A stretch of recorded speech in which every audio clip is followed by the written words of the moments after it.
जय श्री कृष्ण। क्या आपका भी कोई ऐसा समय चल रहा है जब लग रहा हो कि सब कुछ खत्म हो गया है, चारों तरफ सिर्फ अंधेरा नजर आ रहा हो और लाख कोशिशों के बाद भी कोई रास्ता नहीं मिल रहा हो? जब अपने भी साथ छोड़ दें और किस्मत भी मुंह फेर ले, तब इंसान अंदर से पूरी तरह टूट जाता है। ऐसे बुरे वक्त में हम अक्सर भगवान से पूछते हैं कि आखिर मेरे साथ ही ऐसा क्यों? अगर आप भी जीवन के ऐसे ही किसी अंधेरे दौर से गुजर रहे हैं तो आज का ये वीडियो सिर्फ आपके लिए है। आज हम श्री कृष्ण की उन गहरी बातों को जानेंगे जो आपके सबसे बुरे समय में आपकी सबसे बड़ी ताकत बनेंगी। ये बातें सिर्फ शब्द नहीं हैं, बल्कि वो रोशनी है जो आपको इस घने अंधेरे से बाहर निकालेंगी। आइए जानते हैं कान्हा हमें इस दुख की घड़ी में क्या समझाना चाहते हैं। जीवन में जब बुरा समय आता है तो वो बताकर नहीं आता, अचानक से सब कुछ बदल जाता है। कल तक जो जीवन एक शांत नदी की तरह बह रहा था, आज उसमें भयानक तूफान आ जाता है। ऐसे में सबसे पहली चीज जो हमारा साथ छोड़ती है वो है हमारी हिम्मत और हमारा विश्वास। हम घबराने लगते हैं, लेकिन श्री कृष्ण कहते हैं कि जब तुम्हारे जीवन में बुरा समय आए तो सबसे पहले शांत हो जाओ। घबराहट में इंसान हमेशा गलत फैसले लेता है। गीता में कान्हा कहते हैं कि ये संसार परिवर्तनशील है, यहाँ कुछ भी स्थायी नहीं है, न तुम्हारा सुख और न ही तुम्हारा दुख। बुरा समय एक काले घने बादल की तरह होता है। जब आसमान में काले बादल छा जाते हैं तो लगता है जैसे सूरज हमेशा के लिए छिप गया हो। चारों तरफ अंधकार हो जाता है, लेकिन क्या वो अंधेरा हमेशा रहता है? नहीं। कुछ समय बाद तेज हवाएं चलती हैं और उन काले बादलों को उड़ा ले जाती हैं। सूरज फिर से पूरी चमक के साथ निकलता है। तुम्हारा बुरा समय भी बिल्कुल उन काले बादलों की तरह है। ये आज है, लेकिन कल नहीं रहेगा। तुम्हें बस उस सूरज के दोबारा निकलने तक धैर्य रखना है। प्रकृति हमें बहुत ही खामोशी से जीवन के सबसे गहरे राज सिखाती है। एक नन्हे से बीज को देखिए। जब एक बीज को मिट्टी के नीचे दबाया जाता है तो वो कितनी घुटन महसूस करता होगा। उसके चारों तरफ सिर्फ अंधेरा और भारी मिट्टी का दबाव होता है। अगर वो बीज वहीं हार मान ले तो वो कभी एक विशाल पेड़ नहीं बन पाएगा। लेकिन वो बीज उस अंधेरे में हार नहीं मानता। वो मिट्टी का सीना चीरकर बाहर आता है। उसे उस घुटन भरे अंधेरे से बाहर निकलने के लिए बहुत संघर्ष करना पड़ता है। तुम्हारा ये बुरा समय भी उस मिट्टी के दबाव की तरह है जो तुम्हारे ऊपर डाला गया है। ईश्वर तुम्हें मिट्टी में इसलिए नहीं दबा रहे कि वो तुम्हें खत्म करना चाहते हैं, बल्कि वो तुम्हें इसलिए दबा रहे हैं ताकि तुम अंकुरित हो सको। ये दुख और ये तकलीफें तुम्हारी जड़ों को मजबूत कर रही हैं, ताकि कल जब तुम सफलता के आसमान को छुओ तो कोई भी आंधी तुम्हें उखाड़ न सके। जब हम मुसीबत में होते हैं तो हम चाहते हैं कि कोई आए और हमारी परेशानी जादू की तरह दूर कर दे, लेकिन श्री कृष्ण समझाते हैं कि जीवन की हर लड़ाई तुम्हें खुद लड़नी होगी। भगवान तुम्हें रास्ता दिखा सकते हैं, लेकिन उस रास्ते पर चलना तुम्हें ही होगा। क्या आपने कभी चील को देखा है? जब आसमान में तेज बारिश होती है और भयानक तूफान आता है तो जंगल के सारे पक्षी घबराकर अपने घोंसलों में छिप जाते हैं। वे उस तूफान से डरते हैं और उसके खत्म होने का इंतजार करते हैं। लेकिन चील ऐसा नहीं करती। वो उस भयानक तूफान का सामना करती है। चील अपनी पूरी ताकत लगाकर उस तूफान और उन काले बादलों के ऊपर उड़ जाती है, जहां बारिश और तूफान का कोई असर नहीं होता। बुरा समय उस तूफान की तरह है। आम इंसान उस तूफान से डरकर हार मान लेता है और अपनी किस्मत को कोसता है। लेकिन जो इंसान श्री कृष्ण के ज्ञान को समझ लेता है, वो उस चील की तरह अपनी सोच और अपने विश्वास को इतना ऊंचा कर लेता है कि दुख के बादलों का उस पर कोई असर ही नहीं होता। वो जानता है कि ये तूफान उसे डराने नहीं, बल्कि उसे और ऊंचा उड़ना सिखाने आया है। बुरे वक्त में एक और चीज जो हमें बहुत सताती है वो है अपनों का धोखा। जब हमारे पास धन और सुख होता है तो हजारों लोग हमारे साथ खड़े होते हैं, लेकिन जैसे ही दुख की घड़ी आती है तो वे सब ऐसे गायब हो जाते हैं जैसे पेड़ से सूखे पत्ते। ये देखकर मन बहुत उदास होता है। लेकिन श्री कृष्ण कहते हैं कि बुरे समय का सबसे बड़ा फायदा यही है कि ये तुम्हें सच्चे और झूठे चेहरों की पहचान करवा देता है। एक पेड़ को देखिए। जब पतझड़ का समय आता है तो पेड़ के सारे पत्ते सूखकर गिर जाते हैं। पेड़ बिल्कुल अकेला और नंगा हो जाता है। लोग उस पेड़ को देखकर सोचते हैं कि अब ये सूख गया है और किसी काम का नहीं रहा। लेकिन पेड़ रोता नहीं है। वो जानता है कि ये पतझड़ इसलिए आया है ताकि जो कमजोर और पुराने पत्ते हैं वे गिर जाएं और उनकी जगह नई और मजबूत कोपलें ले सकें। तुम्हारे ये बुरे समय भी एक पतझड़ की तरह है। जो लोग तुम्हारा साथ छोड़कर जा रहे हैं उनके लिए दुखी मत हो। वे तुम्हारे जीवन के वो सूखे पत्ते थे जिन्हें झड़ना ही था।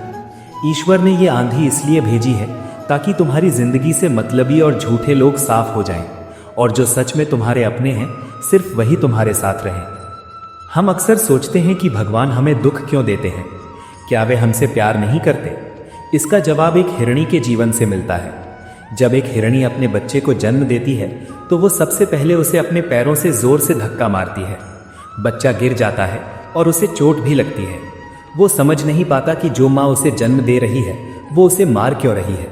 बच्चा उठने की कोशिश करता है और फिर गिर जाता है। हिरणी उसे तब तक धक्का मारती है जब तक वो अपने पैरों पर मजबूती से खड़ा होकर भागना नहीं सीख जाता।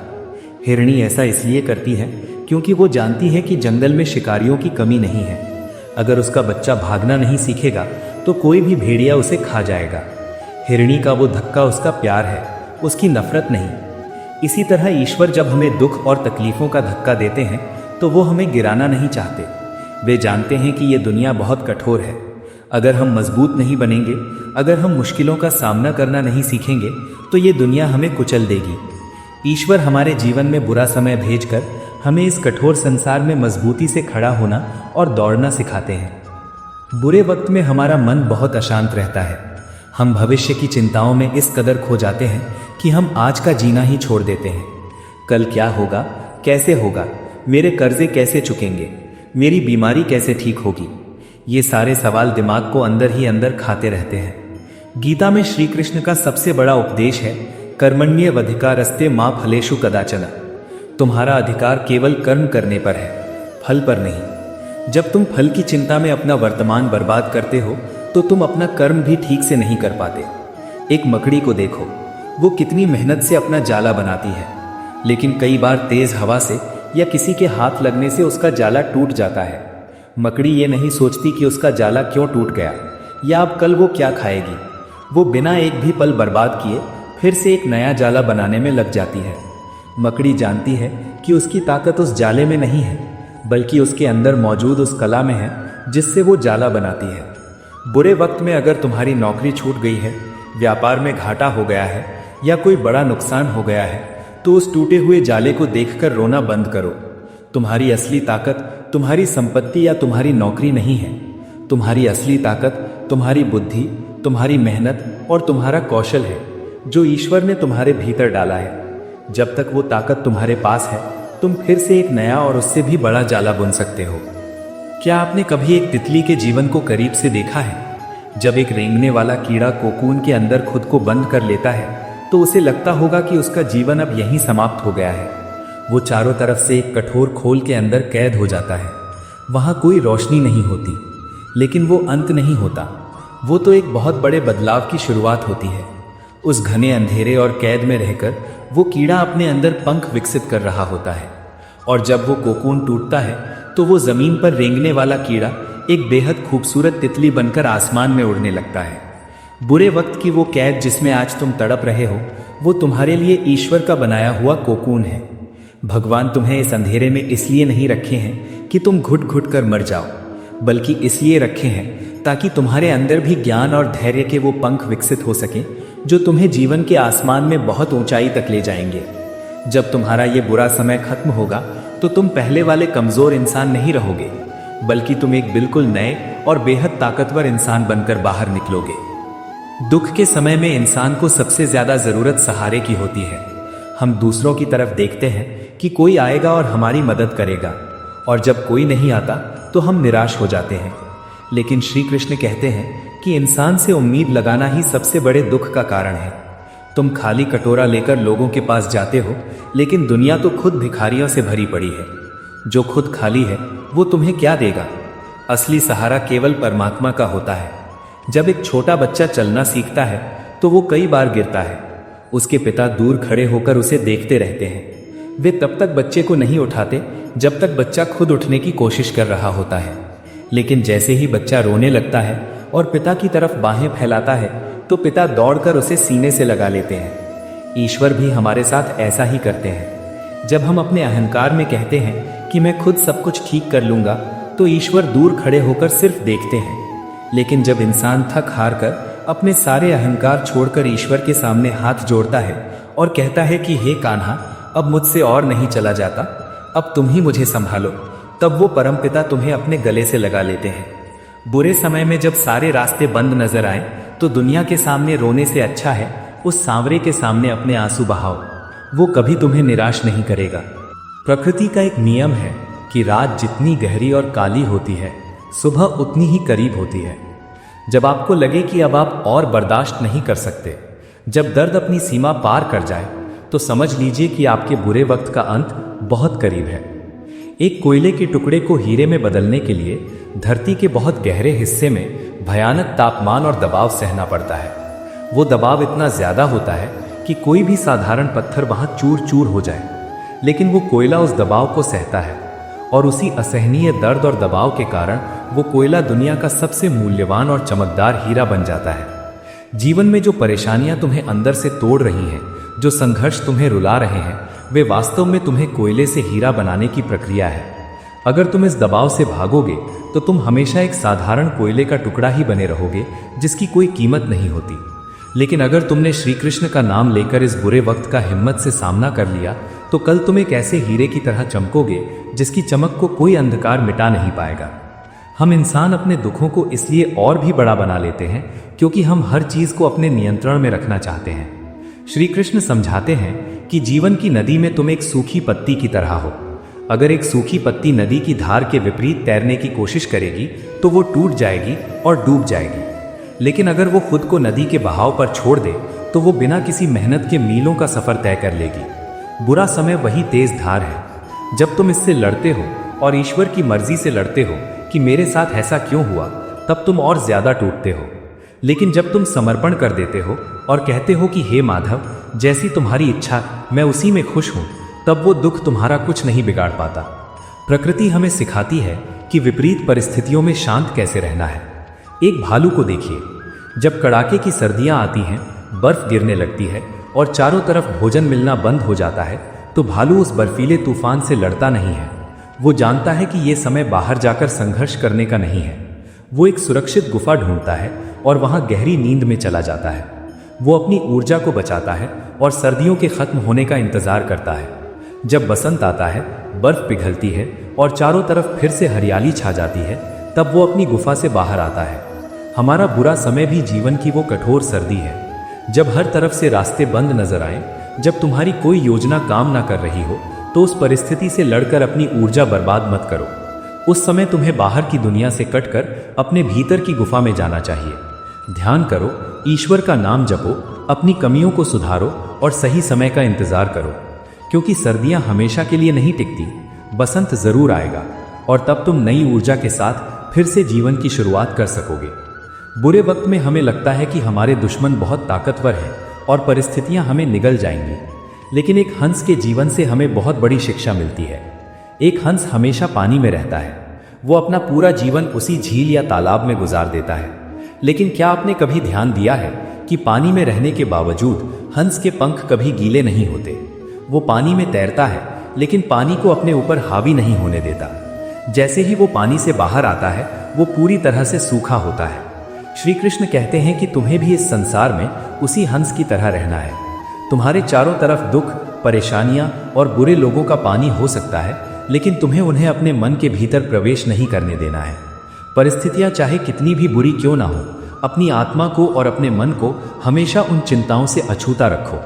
अगर तुम संसार के दुखों को अपने मन के अंदर बसा लोगे तो तुम डूब जाओगे, लेकिन अगर तुम उनसे अछूते रहे तो तुम उस हंस की तरह हर दुख की लहर पर तैरकर पार निकल जाओगे। कई बार हमारे जीवन में दुख इसलिए आते हैं क्योंकि हम गलत रास्ते पर चल रहे होते हैं और ईश्वर हमें रोकना चाहते हैं। हम अपनी जिद में इतने अंधे हो जाते हैं कि हमें सही और गलत का फर्क दिखाई नहीं देता। ऐसे में भगवान हमारे रास्ते में कांटे बिछा देते हैं ताकि हम उस रास्ते पर आगे ना जा सकें। एक भेड़ चराने वाले गडरिये को देखिए। जब उसकी कोई भेड़ झुंड से अलग होकर किसी गहरी खाई की तरफ जाने लगती है तो गडरिया उसे आवाज लगाता है, लेकिन जब भेड़ नहीं सुनती तो गडरिया अपनी लाठी से एक पत्थर उस भेड़ के पैरों के पास मारता है। वो पत्थर भेड़ को डराने या चोट पहुंचाने के लिए नहीं होता, बल्कि उसे उस खाई में गिरने से बचाने के लिए होता है। पत्थर लगने से भेड़ घबराकर वापस अपने झुंड में लौट आती है। तुम्हारे जीवन में आने वाली अचानक मुसीबतें और झटके उसी पत्थर की तरह है। जब तुम अज्ञानता में या मोह में पड़कर किसी गलत इंसान या गलत काम की तरफ बढ़ते हो जो आगे चलकर तुम्हारा जीवन बर्बाद कर सकता है, तब श्री कृष्ण तुम्हारे रास्ते में असफलता का पत्थर मारते हैं। तुम्हें उस वक्त लगता है कि तुम्हारी किस्मत खराब है, लेकिन वास्तव में ईश्वर ने तुम्हें एक बहुत बड़ी खाई में गिरने से बचा लिया होता है। दुख के समय में इंसान का मन बहुत चंचल हो जाता है। वो एक पल में भविष्य की चिंता करता है और दूसरे पल में अतीत के पछतावे में डूब जाता है। लेकिन शांति कैसे मिले? समुद्र से सीखो। जब कोई भयानक तूफान आता है तो समुद्र की सतह पर बहुत ऊंची और खतरनाक लहरें उठती हैं। ऐसा लगता है जैसे पूरी दुनिया में उथल पुथल मच गई हो। लेकिन अगर तुम उसी समुद्र की गहराइयों में जाओगे तो वहां तुम्हें एकदम सन्नाटा मिलेगा। वहां कोई लहर नहीं होती, कोई तूफान नहीं होता, सिर्फ एक गहरी और असीम शांति होती है। हमारा मन भी इस समुद्र की तरह है। बाहरी दुनिया में चाहे कितनी भी परेशानियां हों, कितने भी तूफान क्यों ना चल रहे हों, लेकिन हमारी आत्मा की गहराई में हमेशा शांति रहती है। जब बुरा वक्त आए तो सतह की लहरों को देखकर घबराओ मत, अपने भीतर उतरो। जब तुम श्री कृष्ण के ध्यान में डूबकर अपने भीतर की गहराई में जाते हो तो बाहर का कोई भी तूफान तुम्हें डरा नहीं सकता। तुम उस परम शांति को महसूस करते हो जो किसी भी इंसान की समझ से बहुत परे है। लोग अक्सर शिकायत करते हैं कि हमने हमेशा सबका भला किया, फिर भी हमारे साथ ही बुरा क्यों हो रहा है। श्री कृष्ण गीता में कर्मों के सिद्धांत को बहुत गहराई से समझाते हैं। वे कहते हैं कि तुम्हारे आज के दुख तुम्हारे किसी अच्छे काम की सजा नहीं है, बल्कि ये पुराने जन्मों के वो हिसाब हैं जिन्हें चुकाना ही पड़ता है।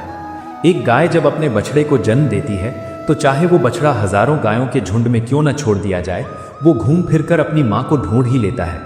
उसी तरह तुम्हारे कर्म चाहे कितने भी पुराने क्यों ना हो, वे हजारों जन्मों की भीड़ में भी तुम्हें ढूंढ लेते हैं और तुम्हारे सामने सुख या दुख के रूप में आकर खड़े हो जाते हैं। इसलिए जब बिना किसी गलती के दुख मिले तो समझ लेना कि कोई पुराना कर्जा चुकता हो रहा है। जब तुम इस सच्चाई को स्वीकार कर लेते हो और बिना शिकायत किए उस दुख को सह लेते हो तो तुम्हारा वो कर्म बंधन हमेशा के लिए कट जाता है। अगर तुम शिकायत करोगे और रोगे तो तुम्हें वो दुख भी सहना पड़ेगा और तुम्हारा मन भी अशांत रहेगा। बुरे समय में एक और बात जो हमें बहुत कमजोर बनाती है वो है तुलना करना।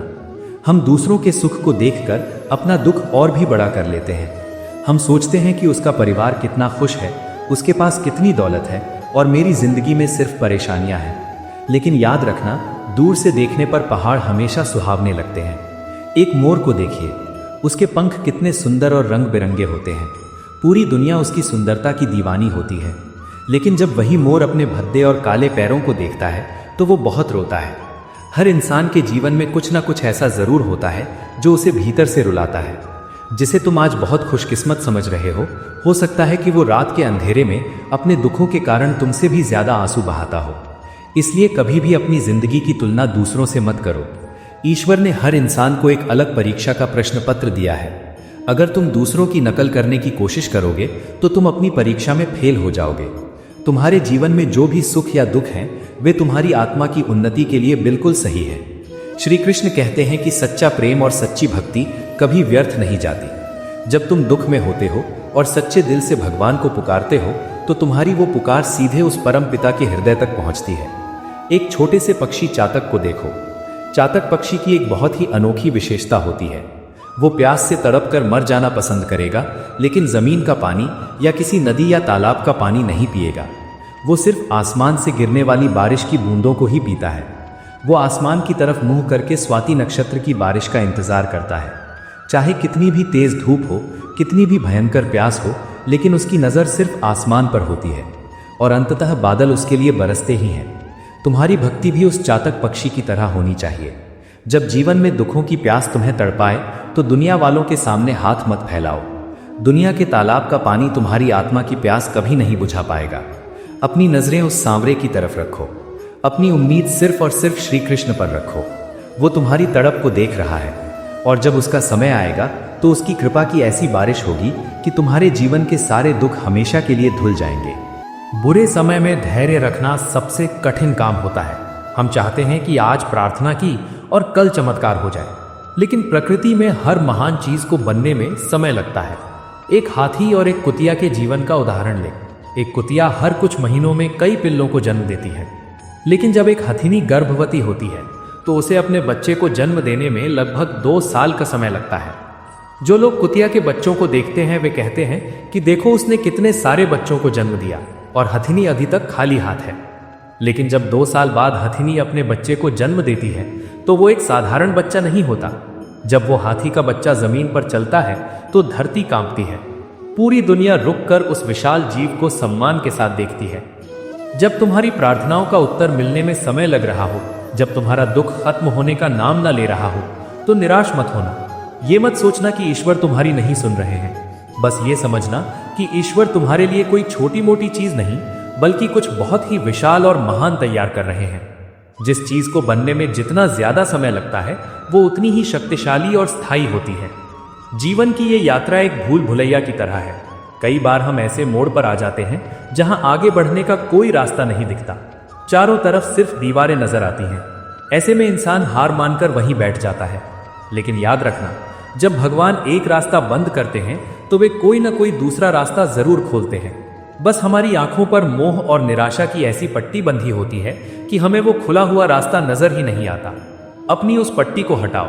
जो खो गया है उसका शोक मनाना छोड़ो और जो बचा है उसे इकट्ठा करके फिर से चलना शुरू करो।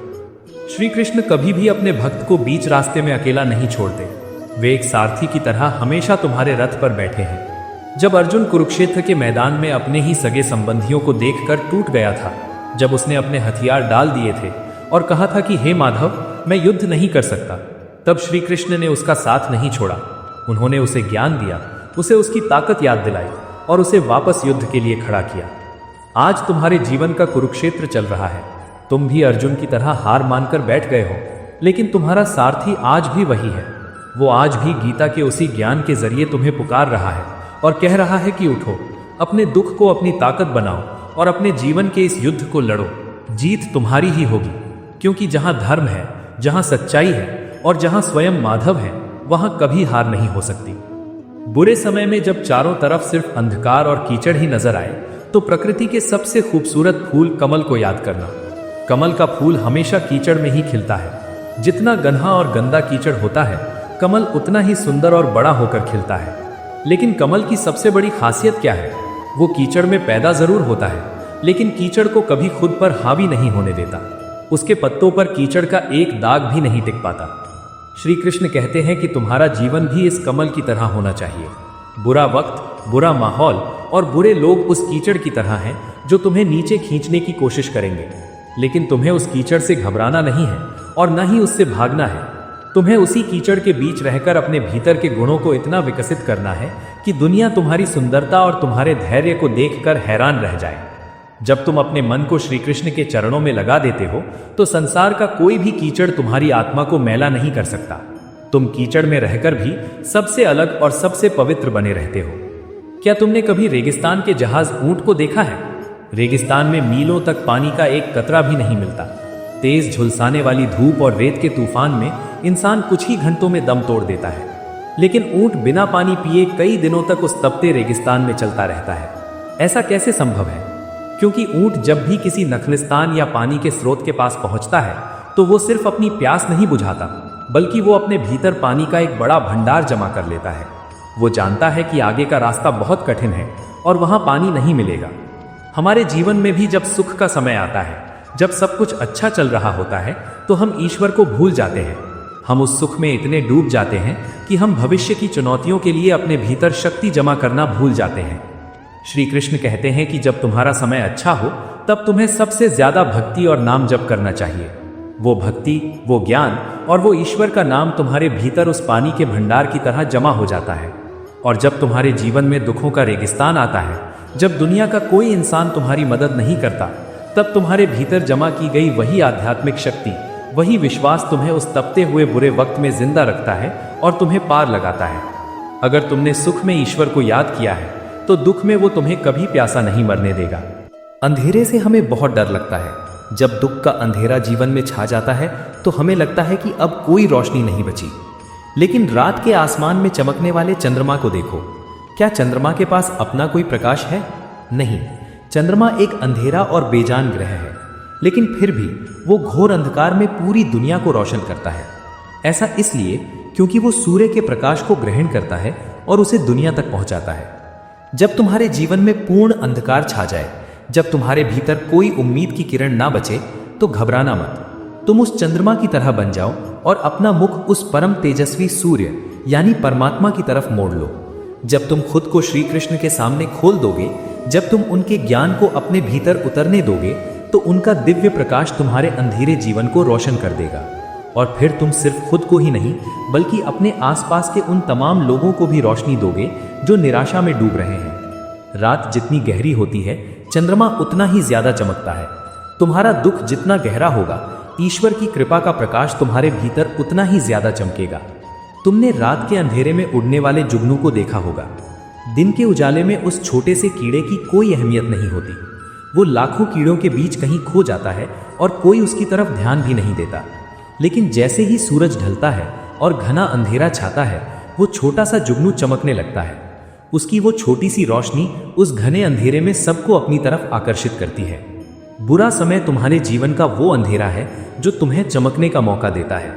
सुख के दिन के उजाले में तुम्हारी असली ताकत, तुम्हारे सद्गुण और तुम्हारी सच्चाई दुनिया को नजर नहीं आती। लेकिन जब दुखों की रात आती है और दुनिया के सारे नकली लोग अंधेरे में छिप जाते हैं, तब तुम्हारे भीतर की सच्चाई और तुम्हारा चरित्र उस जुगनू की तरह चमक उठता है।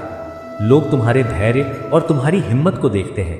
बुरा वक्त तुम्हें दुनिया की भीड़ से अलग करके तुम्हारी एक नई और चमकदार पहचान बनाता है। इसलिए अंधेरे से मत डरो, वो तुम्हें निखारने आया है। प्रकृति हमें यह भी सिखाती है कि महानता हासिल करने के लिए पुराने स्वरूप को नष्ट करना पड़ता है। एक बाज की उम्र लगभग 70 साल होती है, लेकिन जब वो 40 साल का होता है तो उसके जीवन में एक बहुत बड़ा संकट आता है। उसके पंख इतने भारी हो जाते हैं कि वो उड़ नहीं पाता। उसकी चोंच इतनी मुड़ जाती है कि वो शिकार नहीं कर पाता, और उसके पंजे इतने कमजोर हो जाते हैं कि वो किसी चीज को पकड़ नहीं सकता। उस समय बाज के पास दो ही रास्ते होते हैं, या तो वो हार मानकर भूखा मर जाए या फिर दर्दनाक बदलाव के रास्ते पर चले। बाज मौत को नहीं चुनता। वो एक ऊंचे पहाड़ पर जाता है। वहां वो अपनी चोंच को पत्थरों पर मार मार कर तोड़ देता है। लहूलुहान हो जाता है, लेकिन रुकता नहीं। जब नई चोंच आती है तो उससे वो अपने भारी पंखों को और अपने पंजों को नोच कर निकाल देता है। ये प्रक्रिया इतनी दर्दनाक होती है कि कई बार बाज की जान जाने का खतरा होता है।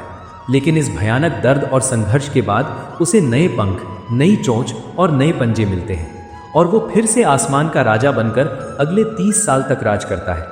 तुम्हारे जीवन में जब ऐसा बुरा समय आए कि तुम्हें लगे तुम्हारे सारे रास्ते बंद हो गए हैं, तुम्हारी पुरानी तरकीबें काम नहीं कर रही हैं और तुम पूरी तरह से टूट चुके हो, तो समझ लेना कि ये तुम्हारे बदलाव का समय है। ईश्वर चाहते हैं कि तुम अपने पुराने अहंकार, अपनी पुरानी आदतों और अपने पुराने ढर्रे को तोड़कर फेंक दो। ये दर्दनाक होगा, लेकिन जब तुम अपनी कमियों को नोचकर बाहर निकाल दोगे, तब तुम एक नए और पहले से कई गुना ज्यादा शक्तिशाली इंसान बनकर दोबारा आसमान में उड़ान भरोगे। सोने को दुनिया की सबसे कीमती धातु माना जाता है, लेकिन सोना खदान से निकलने पर इतना चमकदार नहीं होता। उसे आग की भट्टी में डाला जाता है, उसे तपाया जाता है, पिघलाया जाता है और हथौड़े से पीटा जाता है।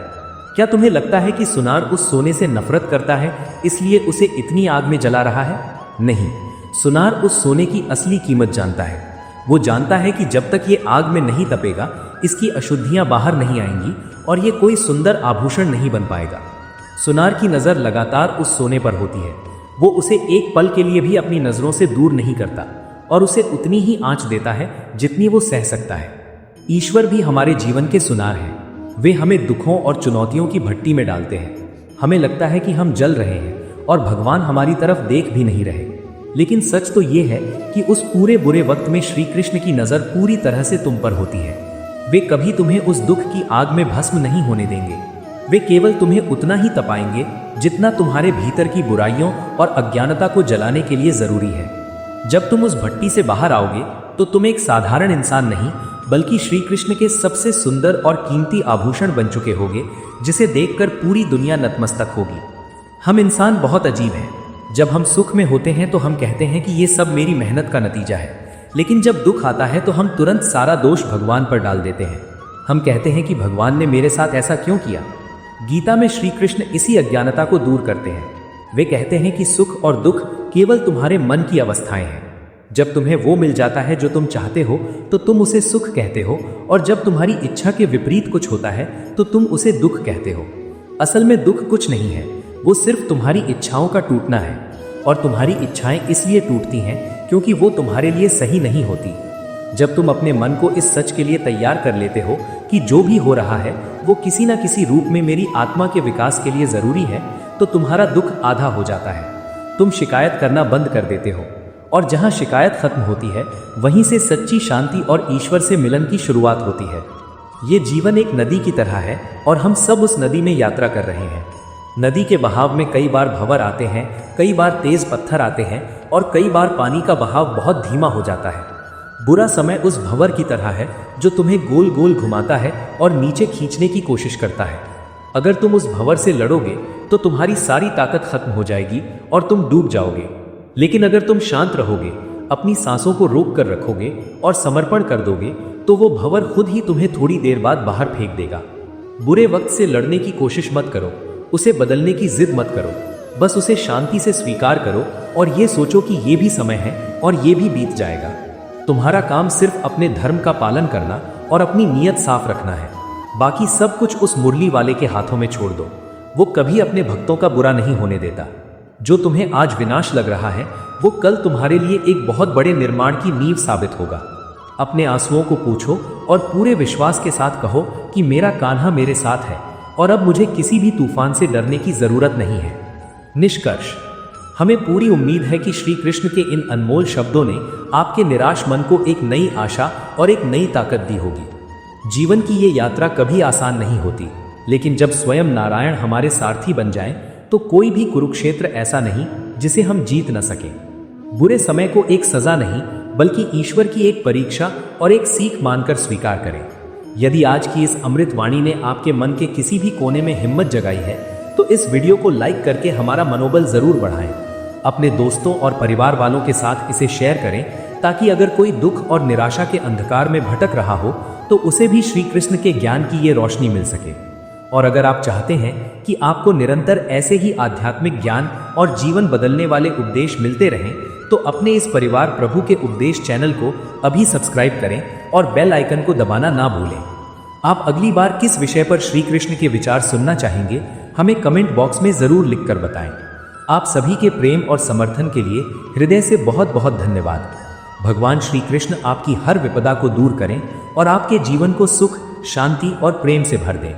इसी कामना के साथ हमेशा मुस्कुराते रहें और अपने जीवन पथ पर निडर होकर आगे बढ़ते रहें।